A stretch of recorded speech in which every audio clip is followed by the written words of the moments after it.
Nós estamos hoje terminando as reflexões sobre arrependimento. Arrependimento para a salvação. Da confissão. Vamos ver em parte sobre essa questão. Ódio contra o pecado. A imagem, ela tenta retratar uma característica de pecadores arrependidos. A luta contra o pecado. A desgraça que é, para aqueles que estão na graça, pecar contra o Senhor da graça. Ódio e ira contra o pecado fazem parte daqueles que genuinamente foram convertidos a Cristo.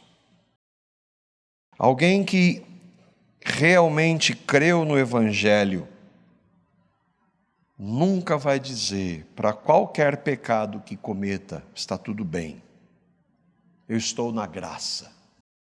Usar da graça para justificar seu pecado. Alguém que faz isso, talvez entenda um conceito distorcido de graça.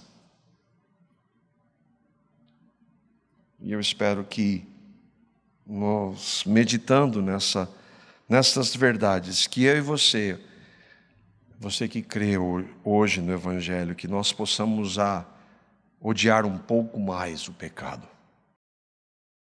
Mas como o Gabriel trouxe, muito bom as colocações que ele trouxe, o texto, e é uma grande verdade essa questão de dissensão entre irmãos, que Deus odeia por causa dos males que ela causa.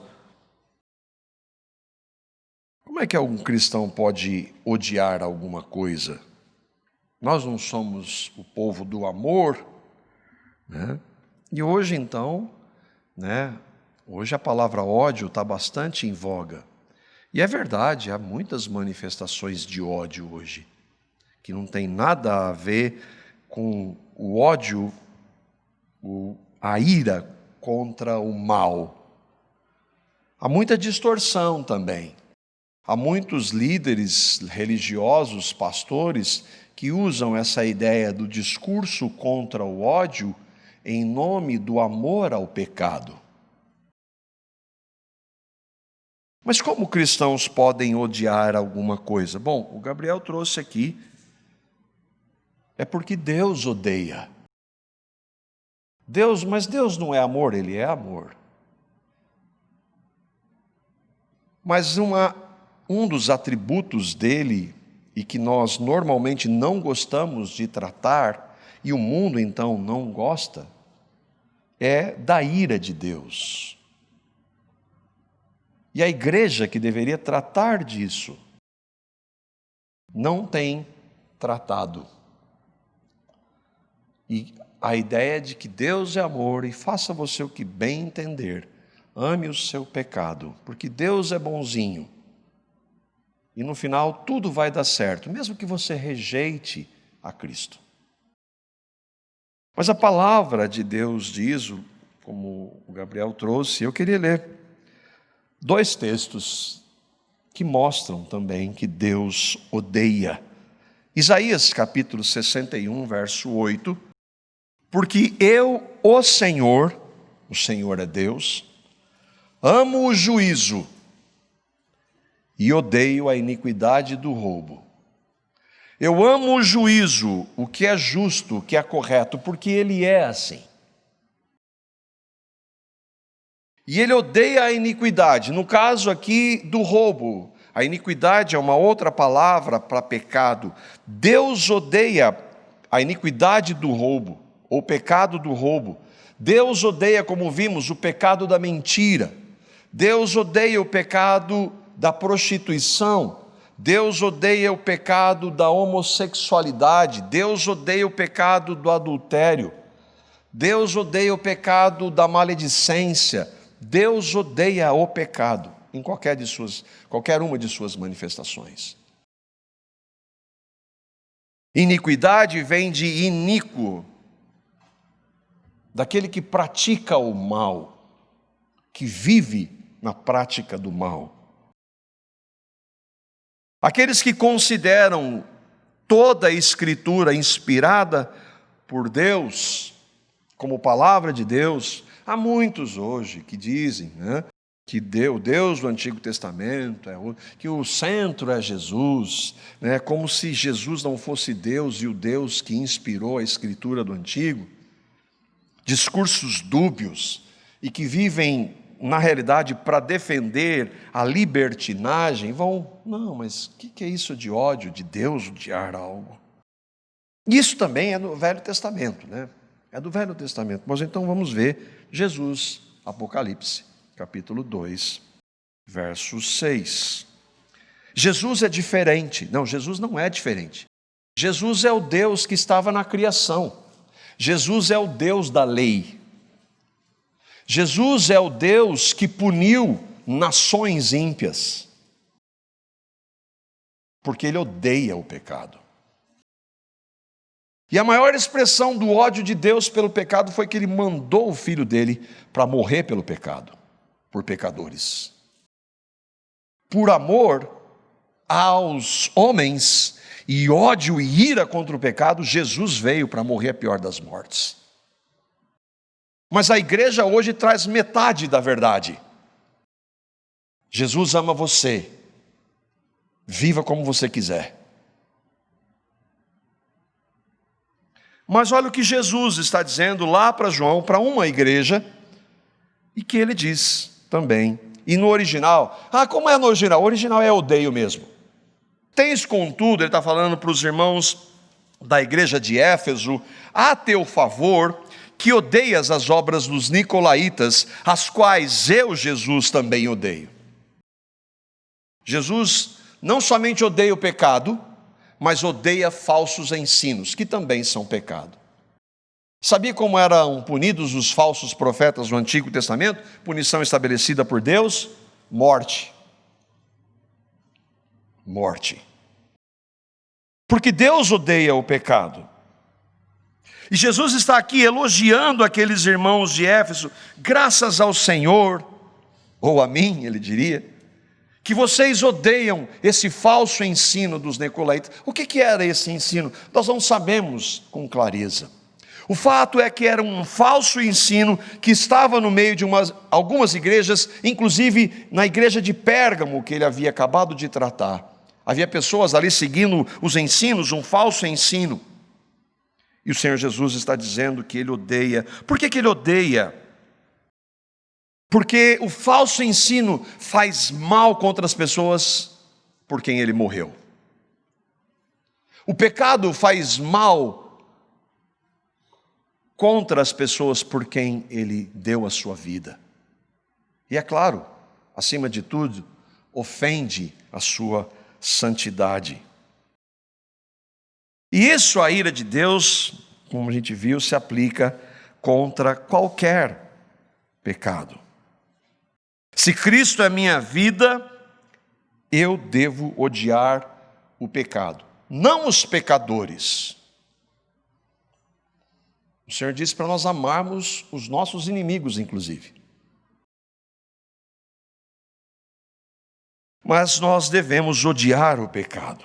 E com isso, então, a gente entra lá na confissão que nós temos, que nos ajuda a entender algumas dessas verdades, e especialmente essa questão do arrependimento, e o texto aqui vai falar do ódio. Diz assim: esse arrependimento, falando do arrependimento que traz ódio pelo pecado, esse arrependimento salvador é uma graça evangélica, por intermédio da qual a pessoa, por obra do Espírito Santo, é levada a sentir os múltiplos males de seu pecado.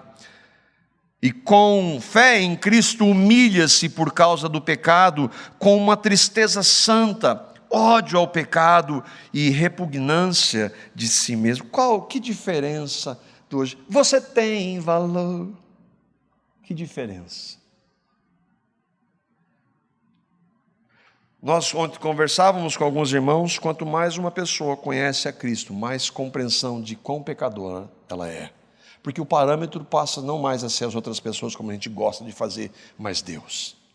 E aí, diante de Deus, só resta eu dizer: tem misericórdia de mim, pecador.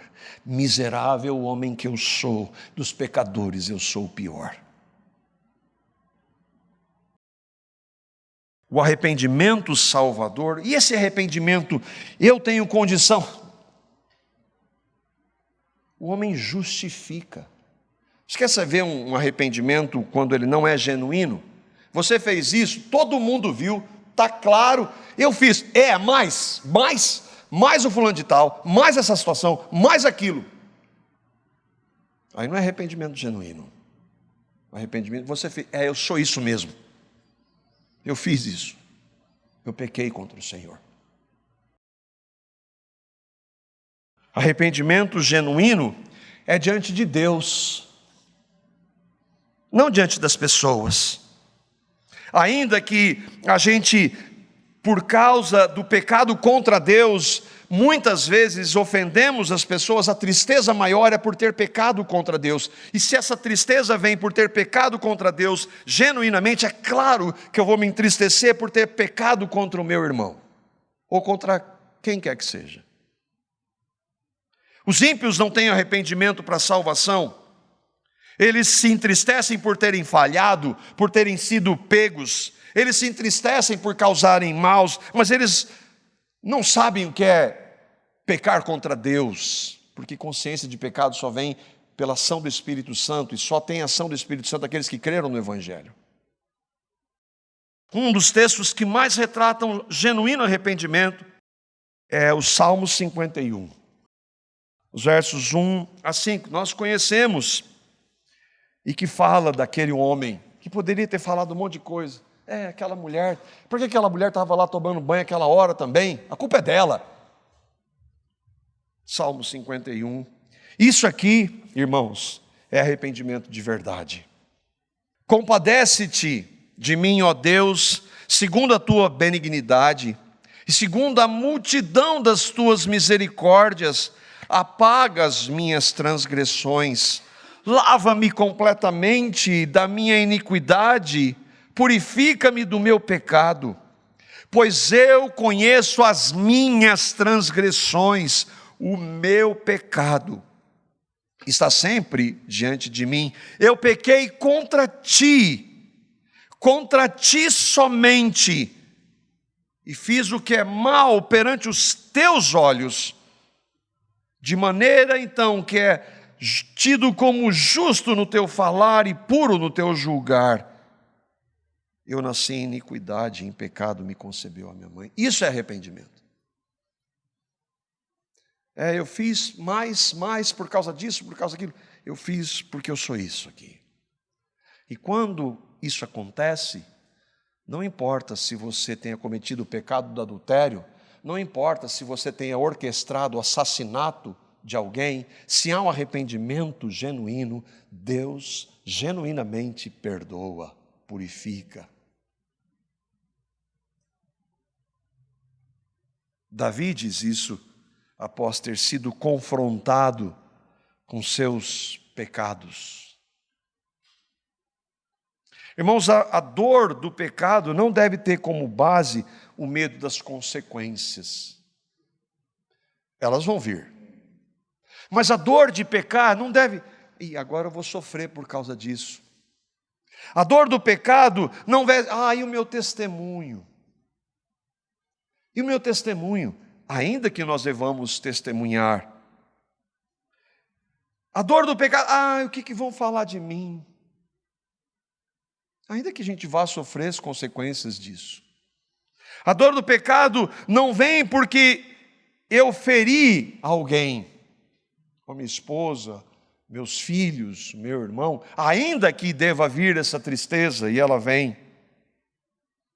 Tudo isso traz pesar, mas a dor maior do pecado, irmãos, é ter pecado contra o Senhor. É ter pecado contra o meu Salvador.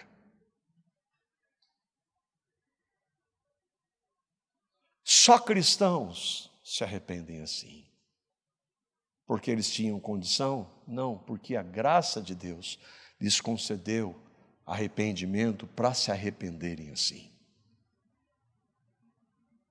Por isso que na confissão os irmãos dizem que o arrependimento é uma graça evangélica, é uma graça dada pelo Evangelho.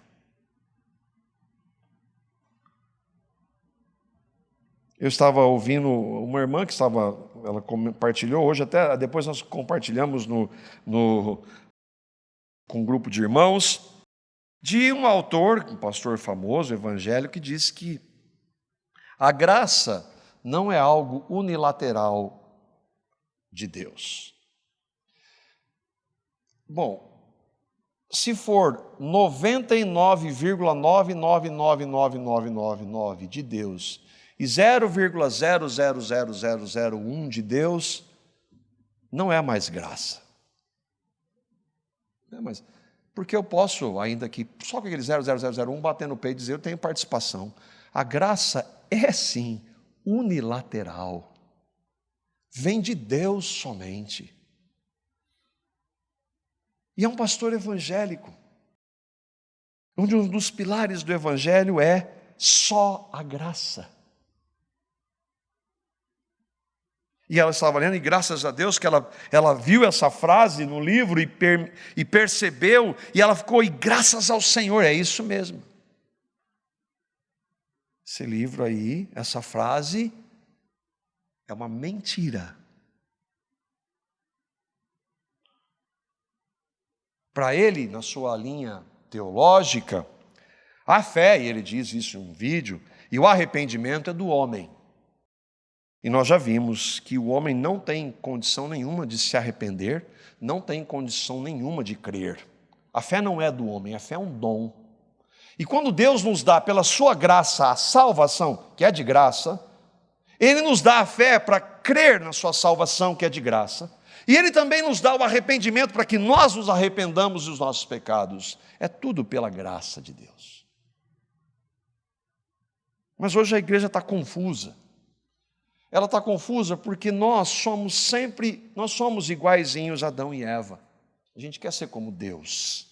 A gente quer ter um pouquinho de glória para nós. Mas Deus não divide a sua glória com absolutamente ninguém, porque ninguém tem condição de participar dela. Então, para nós, de acordo com a palavra de Deus, não. Fé e arrependimento são dons da graça, da soberana graça.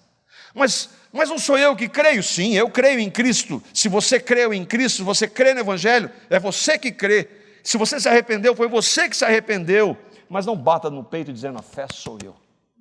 O arrependimento sou eu. Não, foi dado pela graça para que eu e vocês pudéssemos crer. São ações da graça. E um dos textos, vários desses, que fala do arrependimento, e o profeta Zacarias, no capítulo 12, verso 10, que é um texto messiânico, o profeta está falando de Cristo, e ele fala de uma das características das súplicas, como Davi suplicou misericórdia ao Senhor, e aí ele diz de onde vem. Zacarias 12, 10, diz assim o profeta, e sobre a casa de Davi, e sobre os habitantes de Jerusalém, é Deus falando por meio de Zacarias, derramarei o espírito da graça e de súplicas. Súplicas do quê? Súplicas e clamor por misericórdia. Eu vou fazer. Porque se Deus não fizer, o homem nunca vai suplicar. Me impressiona Apocalipse. Deus está derramando as taças da ira. O fim do mundo está acontecendo, o caos, o que está acontecendo não é nada perto do que vai acontecer. E Deus está mostrando a sua ira contra o pecado. E as pessoas todas se arrependem? Não, o texto diz, e não se arrependeram de seus pecados. mesmo debaixo da maior manifestação da ira de Deus, não se arrependeram de nenhum de seus pecados. Isso é o homem, isso somos nós, se Deus não gerar o arrependimento. Aí o texto diz: olharão para aquele a quem traspassaram. De quem está falando? Quando Deus derramar o Espírito da graça e das súplicas, nós vamos olhar para Cristo. Caso contrário, nós não vamos olhar nunca para Ele. Pranteá-lo-ão como quem pranteia, chorar por um unigênito, e chorarão por ele como se chora amargamente pelo primogênito. Eu vou olhar para a cruz e dizer: Senhor, como o Senhor pôde fazer isso por mim? Pecador. Mas eu só vou dizer isso se o Espírito de Deus produzir isso. Se hoje eu e você cremos, se hoje eu e você nos arrependemos, se hoje eu e você nos suplicamos pelo perdão, isso só ocorreu porque Deus, em sua graça, operou essas realidades em nós. Por isso, como o Gabriel trouxe também, não sobra arrogância. A gente é tão estúpido, é arrogante. Nós nos arrogamos pelo nosso conhecimento doutrinário. Aí Deus precisa moer, quebrar e colocar no nosso lugar, chão.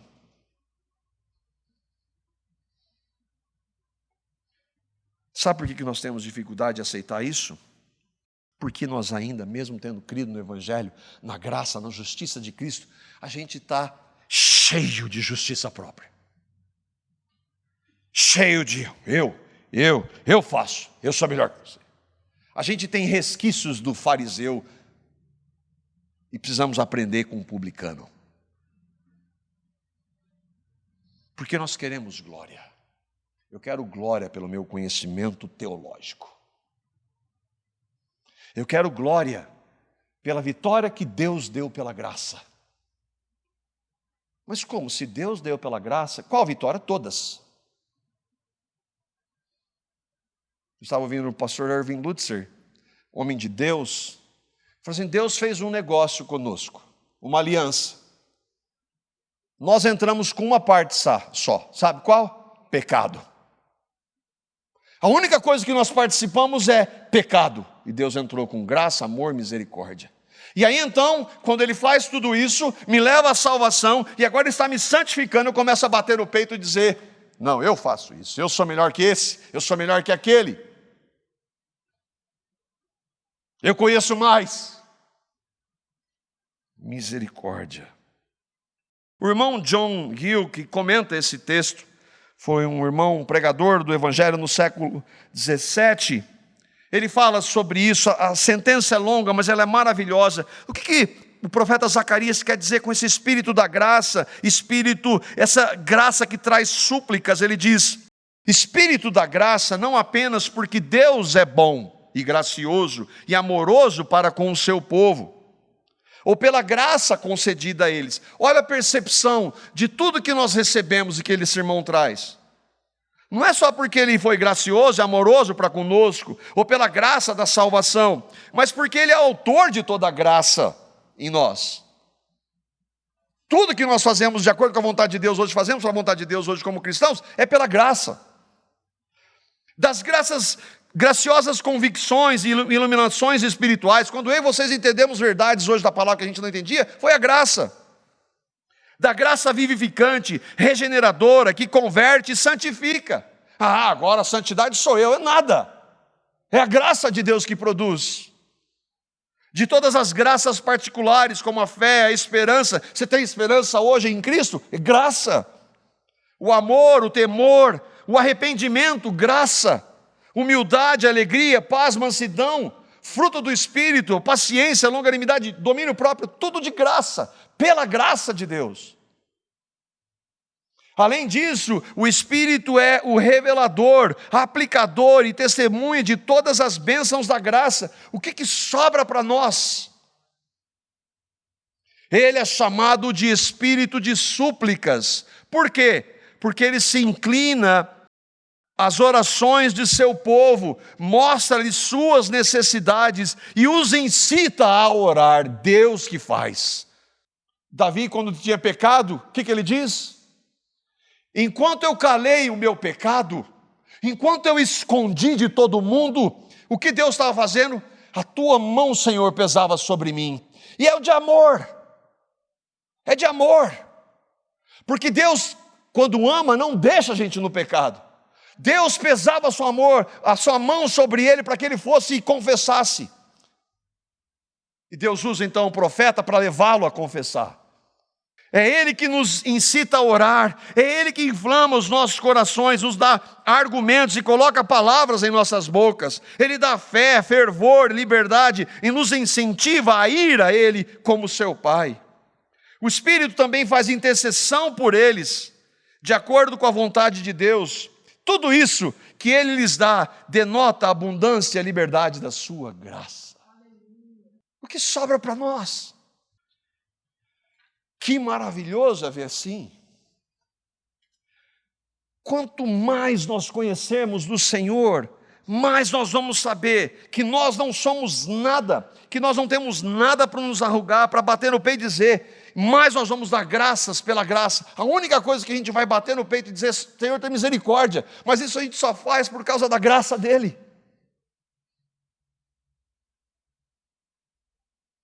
Diante disso, aí voltando para a confissão,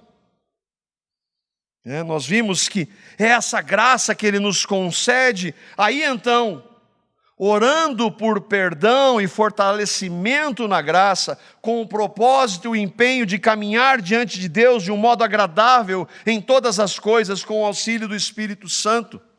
Diante da tristeza do pecado, da repugnância de nós mesmos, hoje a proposta é, você precisa elevar sua autoestima, você está muito para baixo. Você tem valor, você é importante. Então você precisa trabalhar melhor isso. Não, você não é nada.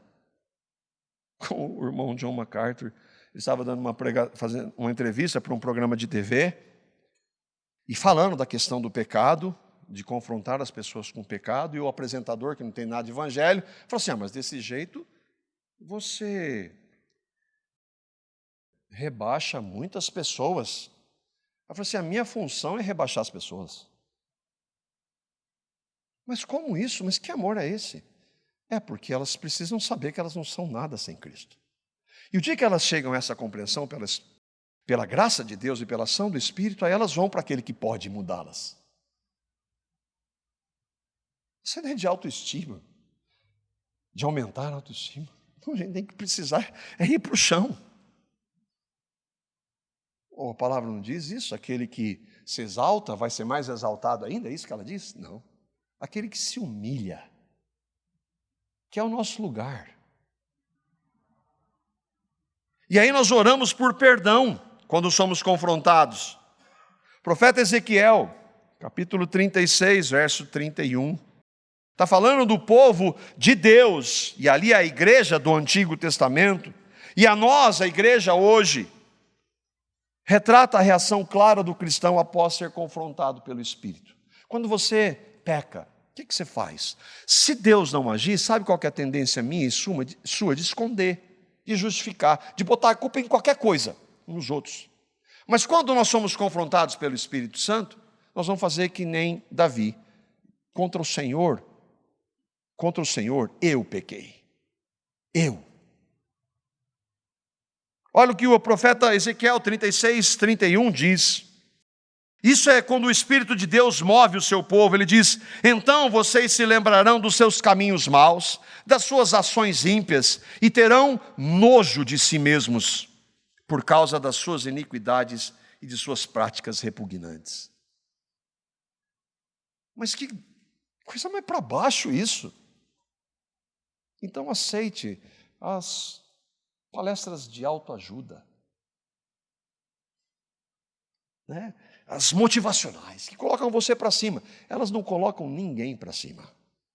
Elas não têm poder de mudar ninguém. Mas a gente gosta de ouvir isso. Agora, a palavra de Deus está mostrando quem nós somos. Quem nós somos na essência. Se Cristo e a ação do Espírito não nos transformar. Quando você lembra da sua vida de ímpio antes de crer no Evangelho, ímpio mesmo no meio da religião, né? O ímpio ele é ímpio na igreja evangélica se ele não creu no Evangelho.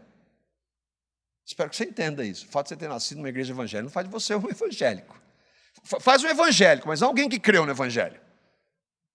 É quando você era ímpio, especialmente aquele que nasceu num lar cristão e que ele maquiou bem enquanto ele pôde.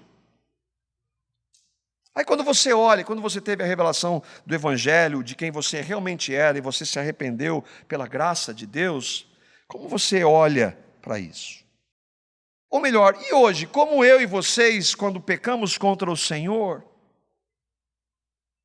e que é difícil, é triste admitir essa desgraça, como nós reagimos? Paulo está falando para os irmãos lá em Roma. Ele falou, no capítulo 6, de alguns dos libertinos. Os libertinos é a graça, você é pela graça. Veja bem, se não depende do que eu faço ou deixo de fazer, se é pela graça, então o que tem eu continuar fazendo o que eu gosto? É pela graça. Aí Paulo vai dizer, mas espera aí, nós vamos pecar para que a graça de Deus aumente? De modo nenhum. Como nós que morremos em Cristo para o pecado, vamos continuar vivendo no pecado como se fosse tudo bem? E aí então, ele diz a reação daqueles que genuinamente creem quando lembram-se de seus pecados. Romanos capítulo 6, versos 20 a 21.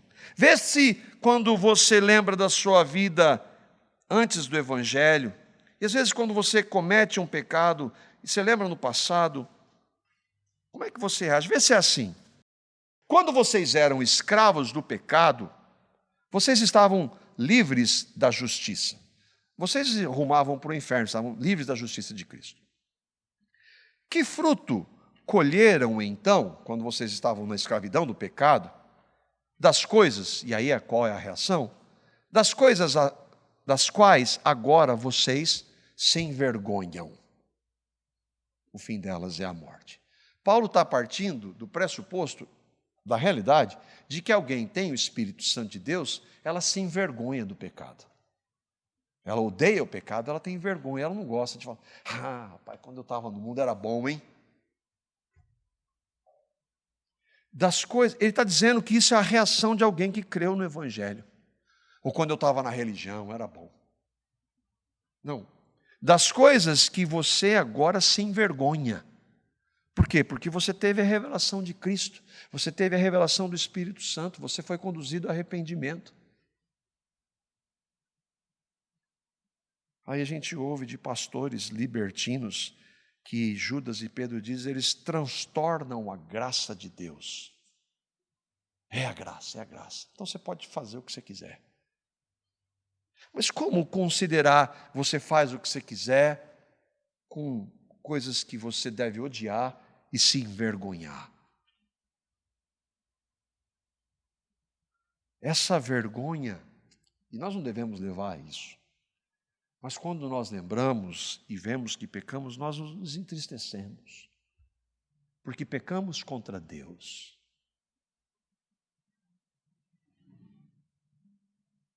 Você creu no Evangelho de verdade? É uma boa hora para você refletir. Se você vive na prática do pecado, de coisas que a Bíblia diz que são pecado, e você continua fazendo e está tudo bem, então você não creu no Evangelho. Você precisa nascer de novo. E o que é o Evangelho? O que é nascer de novo? A Bíblia diz que eu e você somos pecadores, todos nós. Desde o mais experiente até o mais jovem. Nascemos em pecado. Lembra Davi? Nasci em iniquidade, em pecado me concebeu minha mãe. Essa é a nossa realidade. E desse jeito todo mundo está separado de Deus.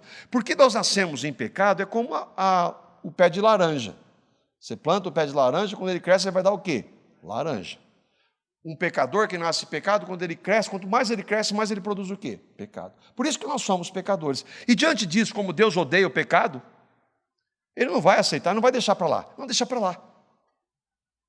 Agora, Deus, por amar pecadores, um amor que a gente nunca vai entender totalmente, nunca, daqui 1 zilhão de anos, se nós tivermos a presença, nós nunca vamos entender.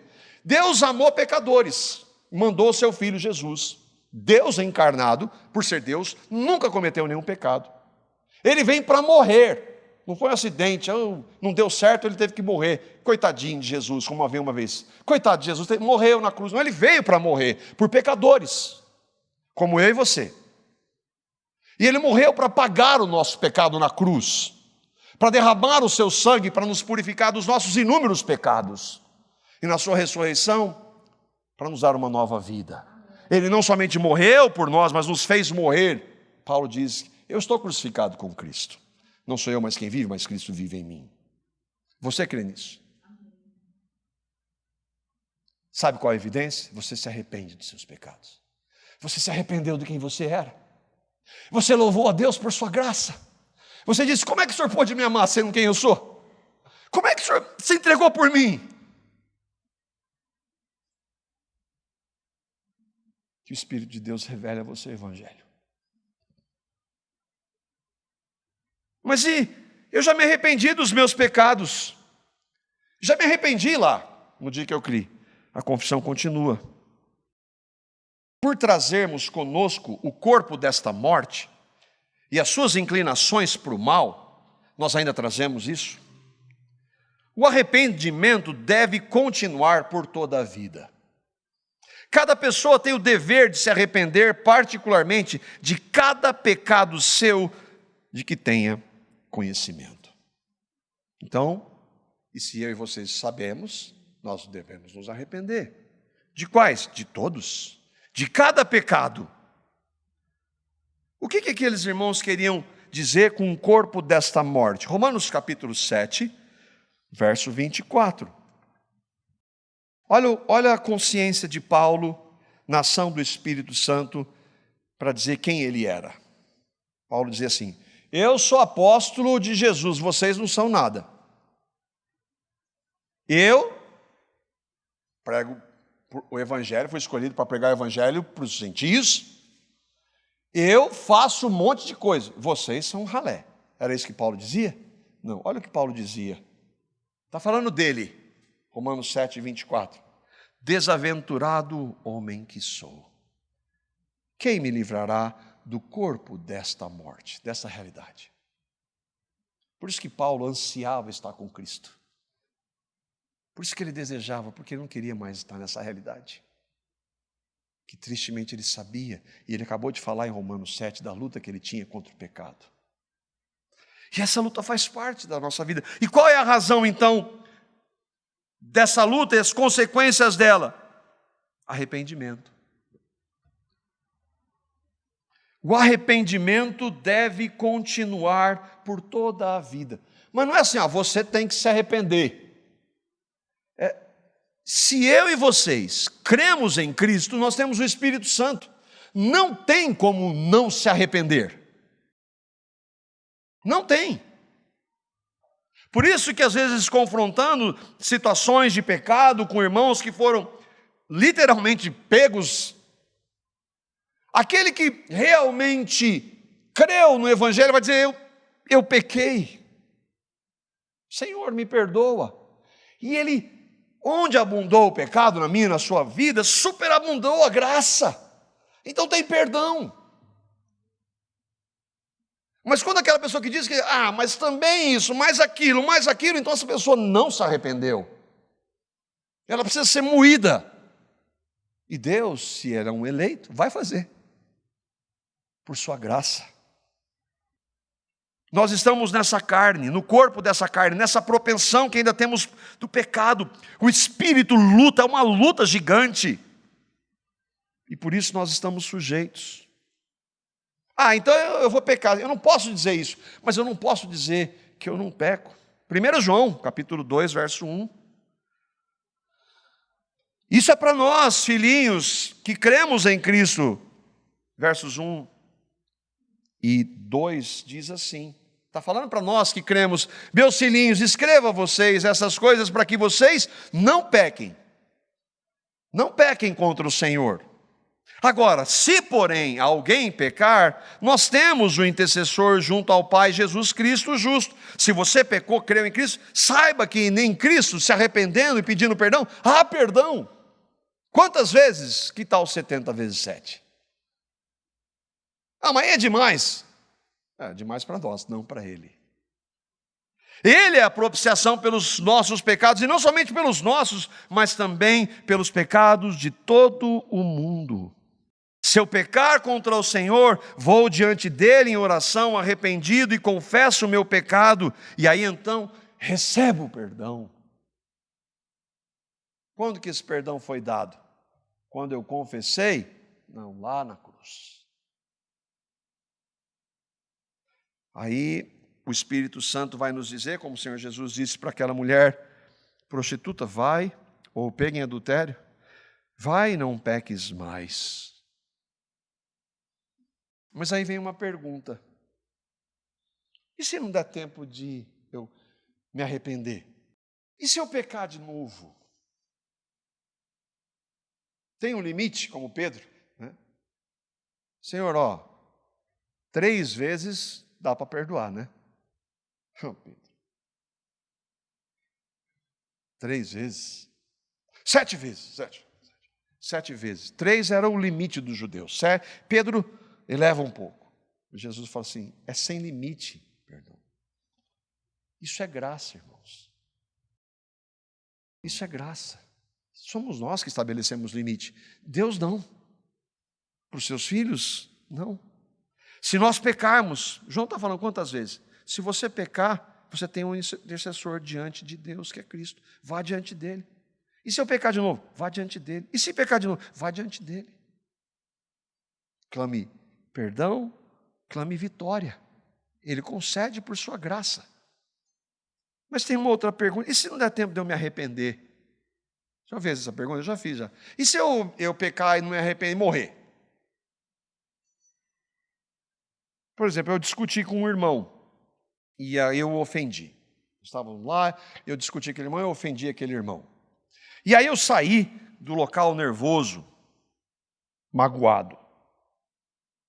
Eu pequei contra aquele irmão, se eu o ofendi, sim ou não? Sim. Ah, mas também ofensa com o irmão é um pecadinho leve, né? Mateus, capítulo 5, verso 22. Eu ofendi aquele irmão, não matei, não fiz mais nada, eu ofendi. Olha o que Jesus então vai dizer. Porque lembra, irmãos, pecado é contra Deus. E pecado contra Deus é sempre sério. Eu lhes digo que qualquer que se irar contra o seu irmão está sujeito a julgamento. Se irar. Também qualquer que disser ao seu irmão, racá, ou louco, seu tolo, será levado ao tribunal. E qualquer que disser louco, corre o risco de ir para o fogo do inferno. Jesus está dizendo. Então, o meu pecado contra o meu irmão foi grave ou não? Foi. Foi sério? Foi. Mas aí, eu estou nervoso e acontece o acidente, eu morri. E agora? Perdeu a salvação. Não deu tempo de me arrepender?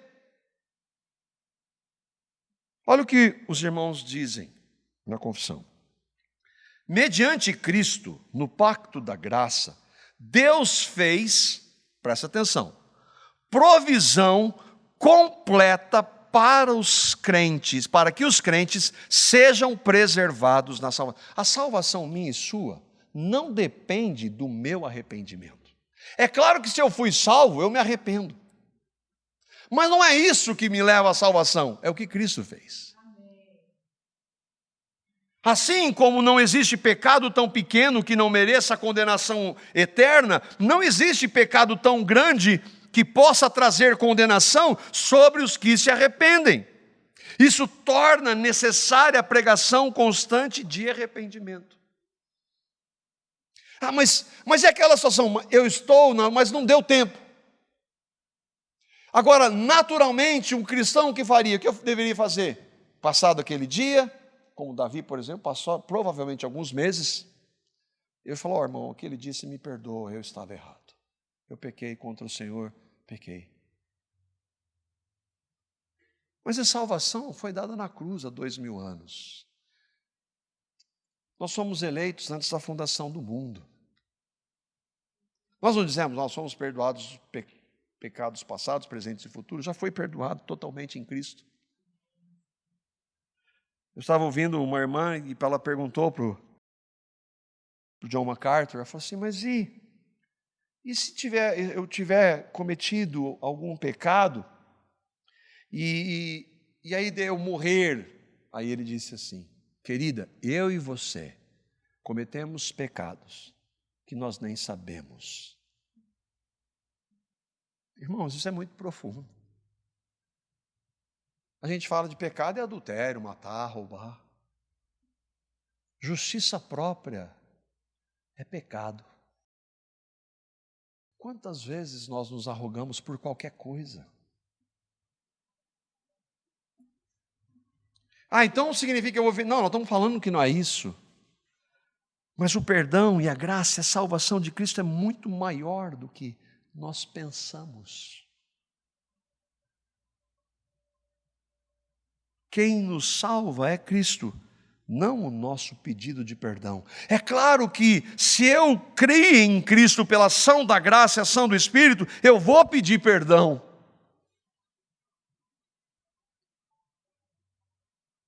Essa é uma pergunta boa. E se Davi tivesse morrido antes de Natã falar com ele? Não é. Você tem coragem de dizer isso, não? Davi era um homem segundo o coração de Deus. Ele estava falando no Salmo que a mão de Deus pesava sobre ele. Ele precisou ser confrontado, ele sofreu drásticas consequências. Mas ele estava arrependido já. Isso é graça, irmãos. Isso não entra na nossa mente. A gente sempre gosta de colocar um pouquinho a mais isso. A gente coloca justiça própria, coloca lei, farisaísmo, legalismo, quando não é o extremo da libertinagem. Mediante Cristo, no pacto da graça, Deus já fez provisão completa para os crentes, para que os crentes sejam preservados. Não há nada que eu e você, que cremos em Cristo hoje, façamos que vá anular o que Cristo fez. Nada. Por isso que a ideia de que se perde a salvação é uma mentira. E tristemente, muitos cristãos lutam com isso. A salvação que Deus dá, ela é eterna. Se é eterna, não acaba. A salvação que Deus dá, Ele começa e Ele diz que Ele termina. Quem pode impedir Deus de terminar aquilo que Ele começou? Isso nos dá segurança. Não descanso no pecado, porque quanto mais eu vejo essas verdades, mais ódio eu tenho do pecado. Mas por saber que eu sou pecador, por ainda cometer pecados, tristemente, eu descanso de que nunca dependeu, nem nunca vai depender de mim, mas da graça. E um texto que nós conhecemos, Romanos, para terminar, Romanos capítulo 8. Nós não vamos ler todo ele, por causa do tempo que já foi. Se fosse de noite eu já estava sendo punido.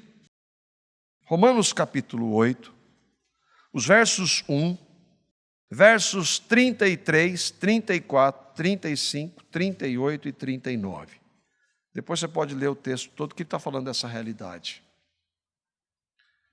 Ele está falando para aqueles que receberam a salvação de graça, receberam a fé de graça, e receberam o arrependimento de graça, ou seja, todos esses são os que estão em Cristo.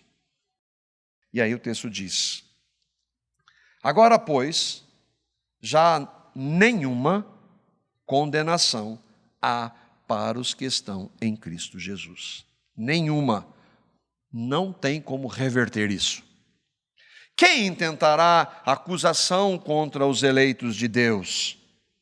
É Deus quem os justifica. A minha justiça é de Cristo.